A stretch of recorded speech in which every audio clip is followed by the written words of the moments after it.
holocausto, un olor grato, tampoco este olor grato es desamparado por Dios.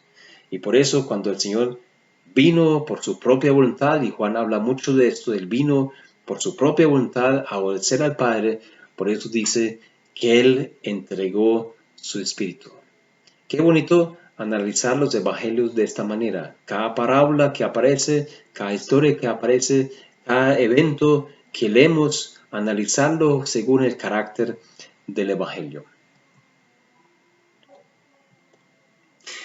Los versículos 42 al 47 nos narran la sepultura del Señor.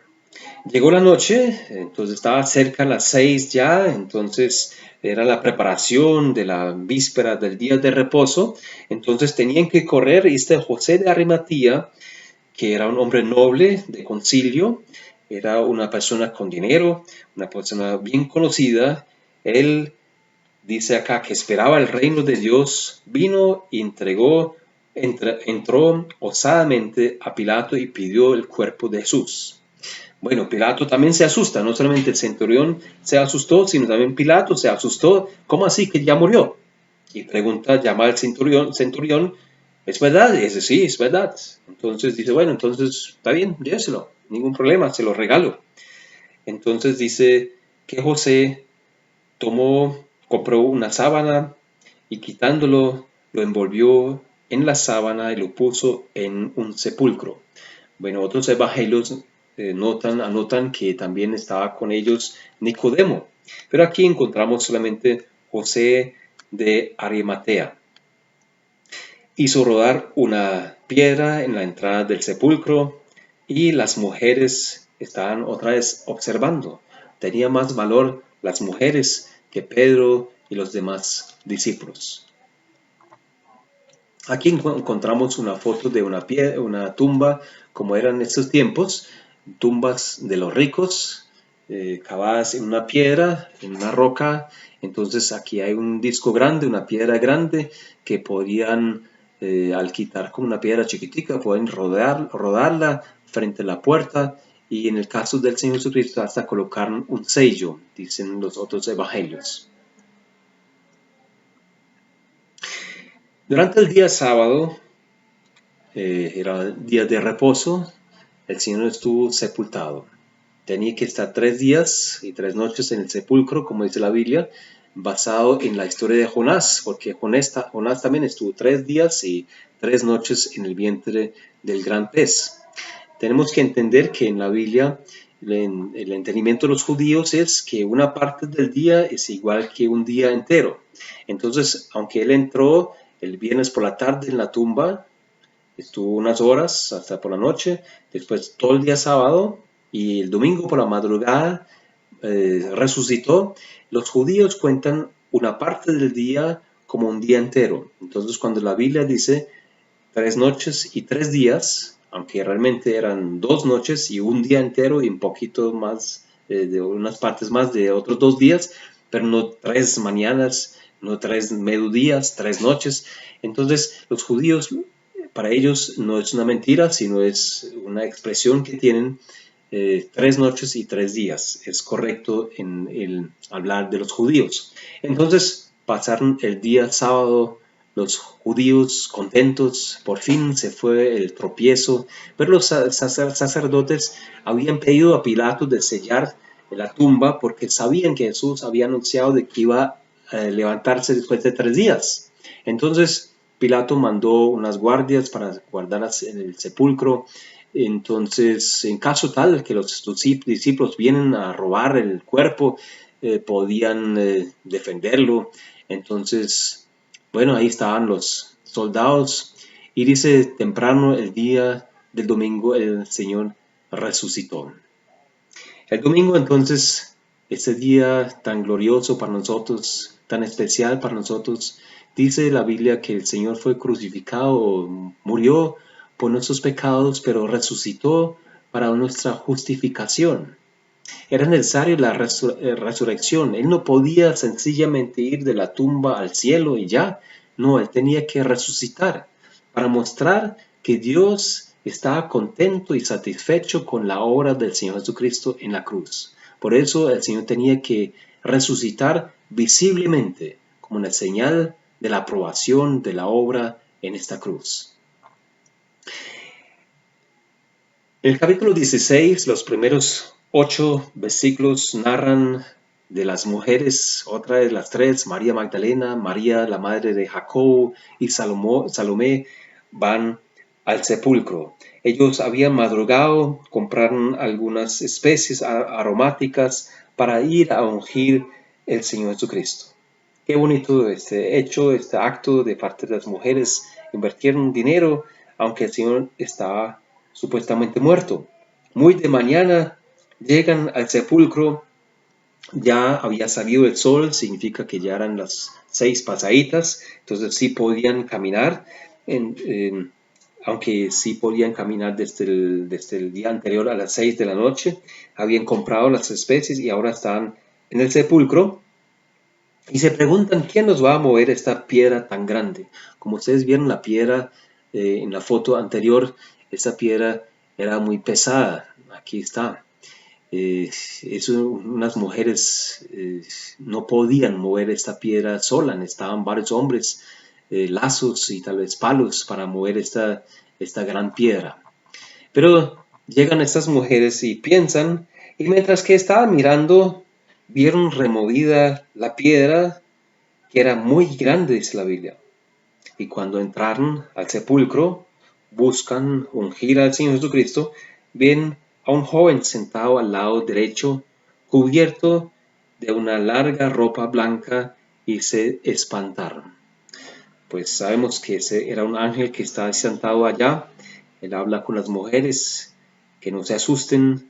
Le dice: buscáis a Jesús Nazareno, el que fue crucificado, ha resucitado, no está aquí.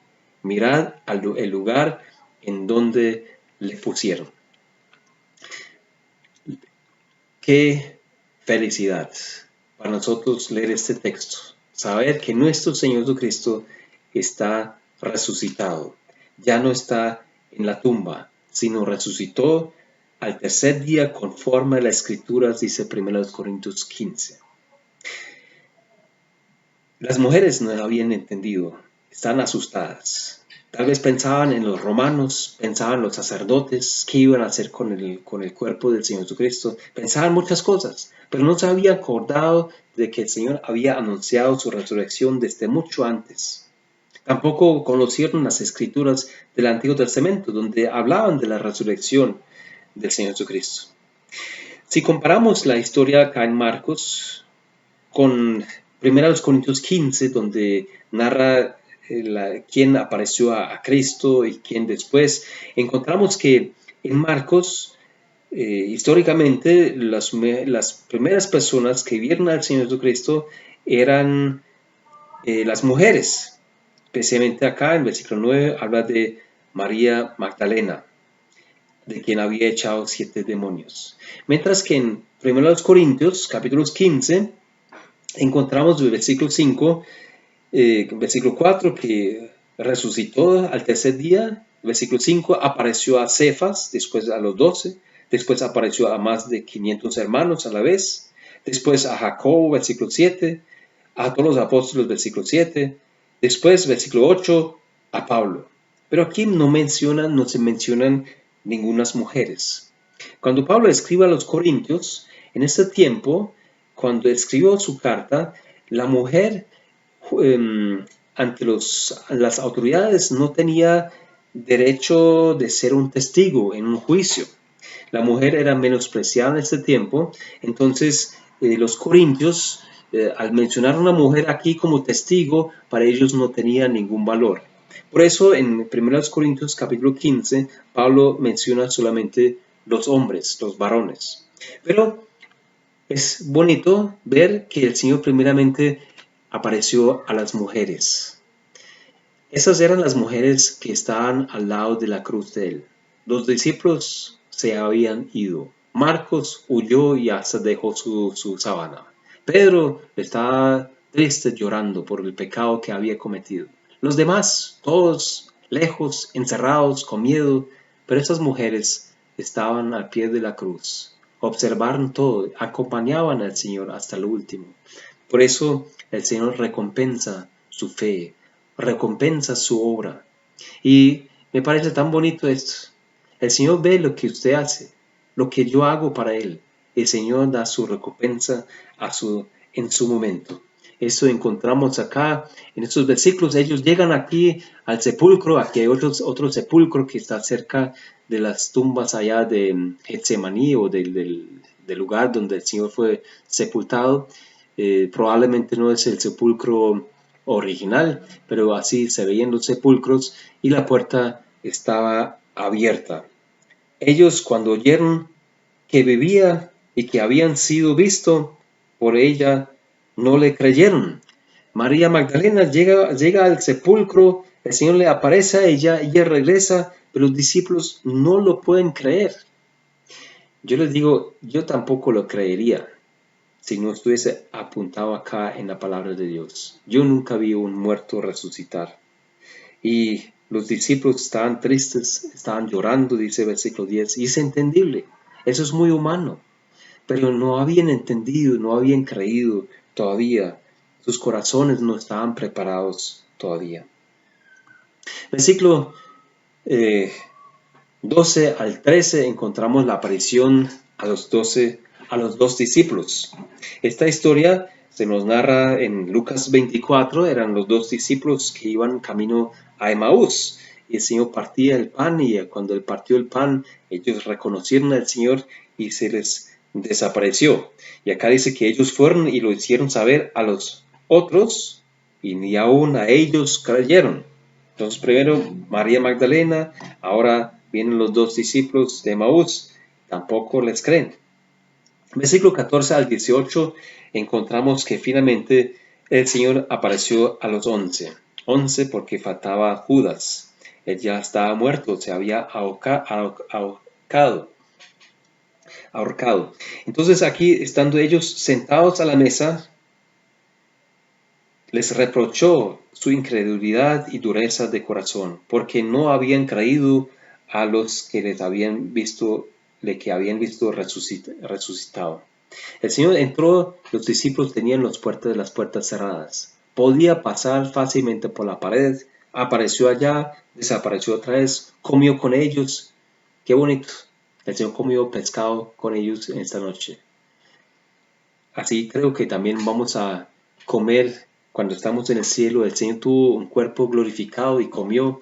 Nosotros en el cielo también vamos a tener cuerpos glorificados y me alegro pensar en esta comida celestial, en las bodas del Cordero. Pero el Señor acá les da un trabajo. Dice versículo 15, y les dijo, id por todo el mundo y predicad el evangelio a toda criatura.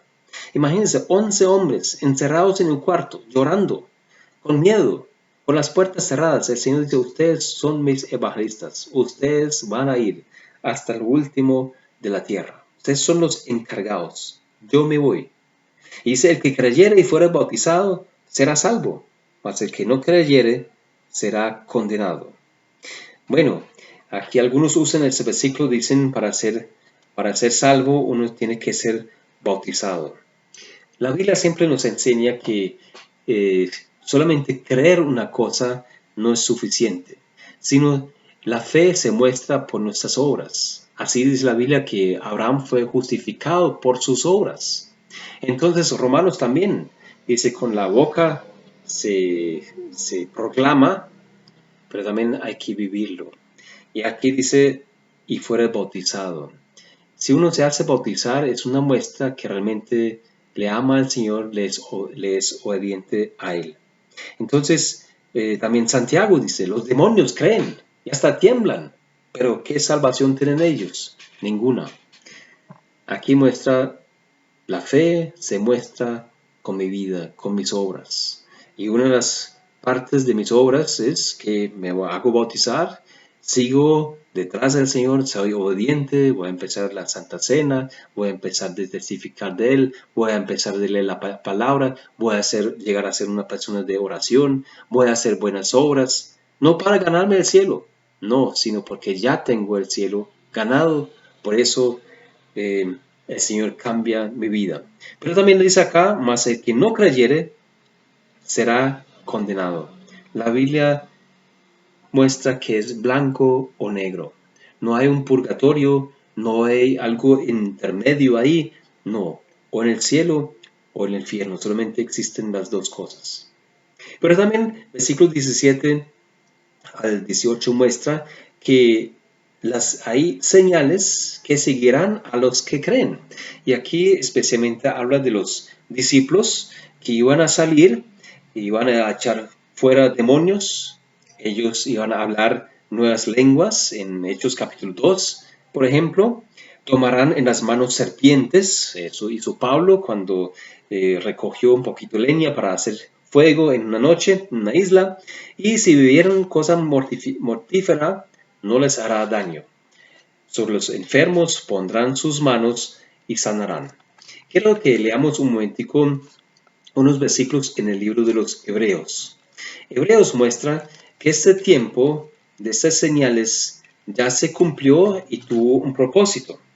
En Hebreos capítulo 2, y leo los versículos 3 al 4, dice: ¿y cómo escaparemos nosotros si descuidamos una salvación tan grande? Pues la salvación que da el Señor Jesucristo, la cual habiendo sido anunciada primeramente por el Señor anunció el Evangelio. Después dice: nos fue confirmada, eso es pasado, concluido, terminado, por los que oyeron. ¿Quiénes oyeron? Y Hebreos fue escrito, no sé en qué año exactamente, pero unos años después de Cristo. Y dice, eso fue confirmado por los que oyeron, por sus discípulos. Testificando Dios juntamente con ellos los apóstoles, con señales y prodigios y diversos milagros y repartimientos del Espíritu Santo según su voluntad. Aquí muestra, el Señor predicó el Evangelio, sus apóstoles oyeron y Dios testificó con los discípulos su palabra usando señales, prodigios y diversos milagros. Y el texto muestra claramente, eso es pasado concluido, eso es terminado. En este momento, hoy en día, no dependemos de señales y de milagros. El Señor puede hacer un milagro, lo puede hacer, es omnipotente y lo ha hecho muchas veces en vidas de muchas personas, pero no es algo que podemos demandar, que podemos esperar. Marcos capítulo 16, los versículos 17 al 18 se cumplieron ya en los mismos apóstoles. Los últimos dos versículos del Evangelio, versículos 19 y 20, hablan acerca de la ascensión de Jesús. El Señor, después que les habló, fue recibido arriba en el cielo y se sentó a la diestra de Dios. Qué bonito, el siervo de Dios termina su obra, habló, termina su palabra y ahora es recibido en el cielo. Y no solamente en cualquier lugar, como un siervo que tiene que sentarse ahí en el lugar más bajo. No, dice la Biblia que se sentó a la diestra de Dios. ¡Qué bendición! ¡Qué gloria! ¡Qué honra recibió él! Y Filipenses capítulo 2 muestra que el que se humilló tanto, que él se humilló hasta lo sumo, ahora está en el lugar supremo, en el lugar más alto, a la diestra de Dios, porque Dios le exaltó hasta lo sumo. Pero aún en el cielo no pierde su función como siervo. Y esto muestra el versículo 20.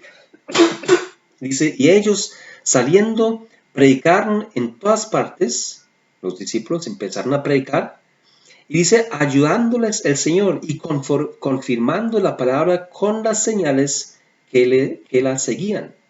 Entonces el Señor sigue ayudando porque Él es el siervo eterno de Dios. Entonces como tal sigue ayudando, confirmando la palabra con las señales que la seguían. Aquí están las señales que encontramos en el versículo 17 y el versículo 18. El Señor como siervo eterno termina su labor en la tierra, pero su labor sigue en el cielo. Entonces encontramos el siervo responde a su llamado, sirve desde el capítulo 1 hasta el capítulo 16 de marzo y sigue ayudando desde el cielo, confirmando la palabra de los discípulos. Cristo vive. Como Él vive, también vive para usted y para mí. Qué alegría es esto para nosotros. Qué alegría saber que nos ayuda desde el cielo. No solamente manda a sus ángeles que son ministros para los que le aman a Dios, sino también está Él mismo ayudándonos y confirmando la palabra. Y como vimos, ninguna palabra de Él cae sobre la tierra.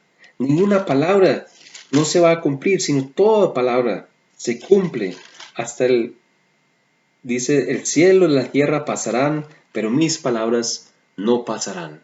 Cada vez cuando usted predica el evangelio a alguna persona, Dios, Cristo le está ayudando desde el cielo, confirmando la palabra.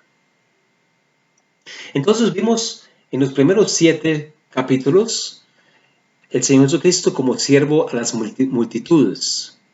Vimos que Marcos no trata con el nacimiento y juventud de Jesús, sino comienza con los eventos junto antes de la inauguración de su ministerio público, su bautismo por Juan y su tentación por Satanás. En los capítulos 1 al 4 enfatizan las palabras de Jesús. Y en los capítulos 5 al 7 muestran sus obras. En ambas secciones alterna entre sus mensajes y sus milagros. Sus milagros exponen su persona y su poder, y aunque vino para servir, de todos modos su autoridad prevaleció sobre todo.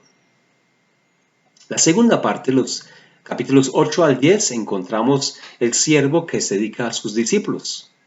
Aunque Jesús ya había estado enseñando y probando a sus discípulos, desde ahora intensifica su ministerio con ellos, preparándoles para su salida. Los líderes religiosos intensificaban su hostilidad y llegando a este punto, Cristo ya está en los últimos 6 meses de su ministerio. Sus discípulos luchaban por entender las palabras de Jesús sobre su muerte y resurrección. Mientras tanto, los pasos de Jesús seguían hacia Jerusalén. La última parte, la parte 3, encontramos en el siervo por el mundo. El Señor da su vida por usted y por mí. Capítulo 11 al 16. Marcos dedica una porción grande de su evangelio para explicar la obra redentora del siervo de Dios. Durante la última semana, la hostilidad y los argumentos de los fariseos, saduceos, escribas, sacerdotes y ancianos llegaron al punto de explosión, mientras el Señor refutaba sus argumentos en el templo cada día. Después de la última cena, el Señor fue detenido, condenado y crucificado. Pero el Evangelio termina con la gloriosa resurrección. Esos días leyendo otra vez, estudiando el Evangelio, encontré un versículo interesante en Marcos 1, el versículo 1. Y quiero leer este versículo otra vez con ustedes. Dice, principio del Evangelio de Jesucristo, Hijo de Dios. Y me preguntaba dónde aparece esta prueba, o Marcos quiere probar que Jesús es el Hijo de Dios. ¿Dónde aparece esto durante el Evangelio? Encontré, por ejemplo, en Marcos 1:11, donde dice, y vino una voz de los cielos que decía, tú eres mi Hijo amado. Dios muestra, Dios el Padre, Jesús es el Hijo amado, el Hijo de Dios. En capítulo 3 son los espíritus inmundos que testifican de Jesús y daban voces diciendo, tú eres el Hijo de Dios. En Marcos 5, también un endemoniado dice, ¿qué tienes conmigo, Jesús, Hijo del Dios Altísimo? Entonces testifica el Padre, testifican los demonios. En el capítulo 9, versículo 7, encontramos otra vez el Padre que dice, este es mi Hijo amado, a él oíd. Mientras que en Marcos capítulo 4, versículo 61, encontramos el sumo sacerdote que pregunta, ¿eres tú el Cristo, el Hijo del bendito? Jesús dice, tú lo dices. En Marcos capítulo 4, versículo 62, encontramos esto. Jesús le dijo, yo soy, y veréis al Hijo del Hombre sentado a la diestra del poder de Dios. Aquí es el momento, después de que el Padre había hablado, los demonios habían hablado, él mismo dice, yo soy el Hijo de Dios. Y Marcos capítulo 15, versículo 39, encontramos el centurión, un romano, un gentil, confesando, verdaderamente, este hombre era hijo de Dios. Todo el Evangelio de Marcos nos pinta esta imagen del Hijo de Dios. Jesús no hablaba de esto prácticamente. Solamente al final de su vida decía, yo soy. Cuando todo el mundo había escuchado que Dios el Padre 2 veces habló acerca de esto, los demonios hablaban 2 veces de esto. Ahora le preguntan, ¿tú eres el Hijo del bendito? Él dice, sí, yo soy. Y termina el Evangelio con el centurión dando testimonio. Así es, Él es el Hijo de Dios.